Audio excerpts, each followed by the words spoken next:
Hey, beautiful, good afternoon. Wherever you're watching us from, this is yours truly, Mr. Panuka from Panuka Farm, and I'm coming live to you from our nursery today. And again, I just want to show you just one of the classical case studies of backward integration on the farm.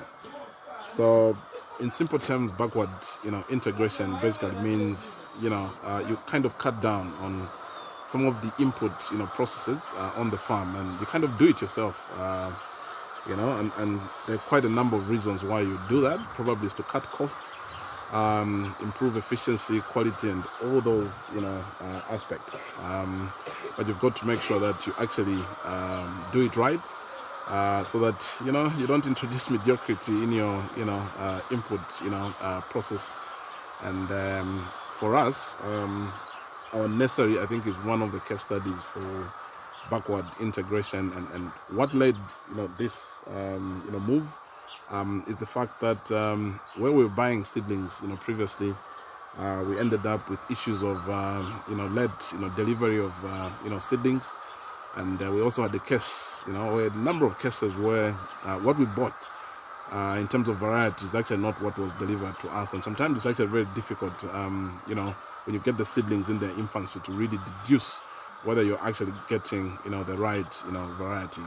So to bring in, certainty in terms of variety, timeliness of delivery of the seedlings, we then decided to actually, come up with this little design of our nursery.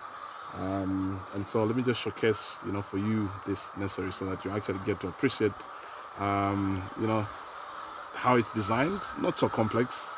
I think the key is that it needs to be functional, and then we can just showcase to you exactly what we have in this nursery. So tag along. So in terms of design, you actually see on the side we actually used this a net that we actually use in the greenhouses on the sides.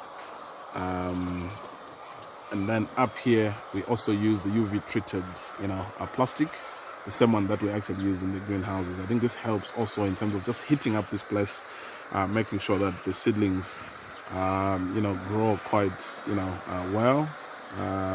You need some heat in the nursery. But obviously, unlike our colleagues, I think in some of the cold countries, we don't necessarily have to heat up the nursery. For us, just the natural process with just the plastic, I think that's good enough. You actually get yourself some good seedlings. This end, we've got some sweet pepper seedlings that are actually due for transplanting, and all the way here. And this is the right size, height of seedlings that you actually need for sweet pepper, because with sweet pepper, if you actually transplant them a bit too early, you actually struggle in terms of growth. And I think this is true for all seedlings. So you want to make sure that the root formation is good. They're quite big enough. So again, a lot more sweet pepper seedlings here. And even at the far end there, we've got more sweet pepper seedlings. So let's just get closer. So here we've got some iceberg lettuce seedlings. It's a sea of them. And then across there we've got some sweet pepper seedlings also ready. More iceberg lettuce seedlings coming up here. And even on this side we've got some iceberg lettuce, but that's just emerging. So we make sure that we've got different stages of the same seedlings in the nursery. So here, slightly older. Again, more iceberg lettuce. Even on that aisle, you actually have more iceberg lettuce. We plant iceberg lettuce every week. And then here we've got some sweet pepper that's coming up, scheduled for greenhouse number 12, which is currently housing some cucumber. And this variety is called Diva. This is one of our heavyweight, varieties for sweet pepper on the farm. This is a Stackeyes, variety. And then on this end, we've got some, English cucumber seedlings that are coming up. These are Rags One, varieties. Let me just check the actual variety that we've got here. Yeah, so we've got Bologna RZ. So that's what we have here.